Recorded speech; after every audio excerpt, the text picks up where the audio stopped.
Insurance ಏನು ಬಿತ್ತನೆ ಬೀಜ ರಸಗೊಬ್ಬರ ಏನೇನು ಹೇಳಿ ಸರ್.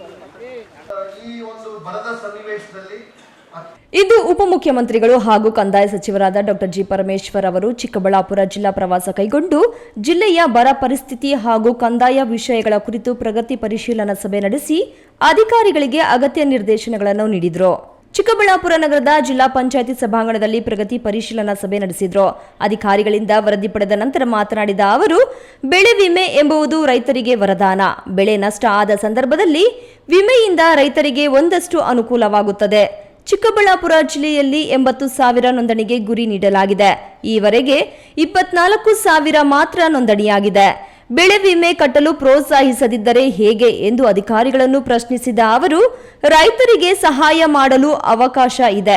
ನಿಮ್ಮ ಸೋಮಾರಿತನದಿಂದ ರೈತರು ಕಷ್ಟ ಅನುಭವಿಸಬೇಕೇ? ನಿಮ್ಮ ಅನಗತ್ಯ ಉತ್ತರಗಳು ನನಗೆ ಬೇಕಿಲ್ಲ. ಬೆಳೆ ವಿಮೆ ಕಟ್ಟಿಸುವ ಗುರಿಯನ್ನು ಪೂರ್ಣಗೊಳಿಸಬೇಕು ಎಂದು ಕಟ್ಟುನಿಟ್ಟಾಗಿ ಸೂಚಿಸಿದರು. ಈಗಾಗಲೇ ಮೇವಿನ ಕಿಟ್ಟನ್ನು ಕೊಡ್ತಕ್ಕಂಥ ಕೆಲಸವನ್ನು ಅನಿಮಲ್ ಹಸ್ಬೆಂಡ್ರಿ ಡಿಪಾರ್ಟ್ಮೆಂಟ್ನವರು ಮತ್ತು KMF ಅವರು ಸೇರಿ ಮಾಡ್ಕೊಂಡಿದ್ದಾರೆ. ಅದನ್ನು ಬೆಳೆದ ಮೇಲೆ ಆ ರೈತನು ಉಪಯೋಗಿಸ್ಕೊಳ್ತಾನೆ, ಹೆಚ್ಚಾದರೆ ಬೇರೆಯವ್ರಿಗೂ ಕೊಡ್ತಾನೆ.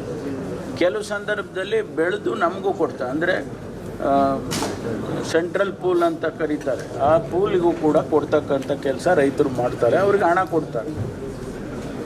ಆಮೇಲೆ ಜನ ಕಾಮಗಾರಿಗಳಿಗೋಸ್ಕರ ಬೇರೆ ಕಡೆ ಹೋಗಬೇಕು ಅನ್ನುವಂಥದ್ದು ಇದ್ದರೆ ಅದಕ್ಕೂ ಕೂಡ ಕಾಮಗಾರಿಗಳು ಕೊಡೋದಕ್ಕೆ ಕೂಡ ನಾವು ಹಣವನ್ನು ಕೊಡ್ತೇವೆ. ಈಗಾಗಲೇ ನಮ್ಮ ಏನದು ನರೇಗಾ ಪ್ರೋಗ್ರಾಮ್ ಇತ್ತು ಮೊದಲು, ಈಗ VBG ರಾಮ್ಜಿ ಅಂತ ಮಾಡಿದ್ದಾರೆ.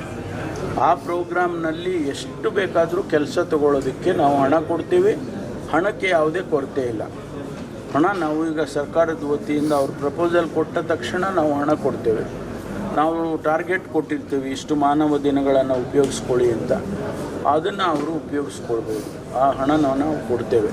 ಕುಡಿಯುವ ನೀರಿಗಾಗಿ ಜಿಲ್ಲೆಯ ವಿಧಾನಸಭಾ ಕ್ಷೇತ್ರವಾರು 1 ಕೋಟಿ ರೂಪಾಯಿ ನೀಡಲಾಗುತ್ತಿದೆ. ಈ ಬಗ್ಗೆ ತಾಲೂಕು ಟಾಸ್ಕ್ ಫೋರ್ಸ್ ತಂಡವು ಕ್ರಿಯಾ ಯೋಜನೆ ರೂಪಿಸಬೇಕು. ಜನರಿಗೆ ಮತ್ತು ಜಾನುವಾರುಗಳಿಗೆ ಕುಡಿಯುವ ನೀರಿಗೆ ಯಾವುದೇ ರೀತಿಯ ತೊಂದರೆಯಾಗದಂತೆ ನಿರಂತರವಾಗಿ ಪರಿಶೀಲನೆ ನಡೆಸಿ ಅಗತ್ಯ ಕ್ರಮ ಕೈಗೊಳ್ಳಬೇಕು ಎಂದು ಸೂಚಿಸಿದ ಅವರು, ಜಿಲ್ಲೆಯಲ್ಲಿ 1.86 ಲಕ್ಷ ಜಾನುವಾರು, 10 ಲಕ್ಷ ಕುರಿ ಮೇಕೆಗಳಿವೆ. 3 ಲಕ್ಷ ಟನ್ ಮೇವು ಸಂಗ್ರಹವಿದೆ ಎಂದು ಮಾಹಿತಿ ನೀಡಿದ್ದೀರಿ. ಮೇವು ಸಂಗ್ರಹ ಯಾವ ಆಧಾರದ ಮೇಲೆ ಮಾಹಿತಿ ನೀಡಿದ್ದೀರಿ? ರೈತರ ಬಳಿ ಮೇವು ಇರುವುದನ್ನು ಖಾತ್ರಿಪಡಿಸಿಕೊಂಡಿದ್ದೀರಾ ಎಂದು ಪ್ರಶ್ನಿಸಿದರು. ಮುಂದಿನ ಬೇಸಿಗೆಗೆ ಯಾವುದೇ ರೀತಿಯಲ್ಲಿ ಮೇವಿನ ಕೊರತೆ ಎದುರಾಗಬಾರದು. ನೀರು ಲಭ್ಯತೆ ಇರುವ ರೈತರಿಗೆ ಬೀಜ ವಿತರಿಸಿ ಮೇವು ಬೆಳೆಯಲು ಪ್ರೋತ್ಸಾಹಿಸಿ ಎಂದು ನಿರ್ದೇಶಿಸಿದರು. ಕ್ಯಾಮರಾ ಪರ್ಸನ್ ಅಖಿಲ್ ಜೊತೆ KS ನಾರಾಯಣಸ್ವಾಮಿ, ಈ ನ್ಯೂಸ್ ಟಿವಿ, ಚಿಕ್ಕಬಳ್ಳಾಪುರ.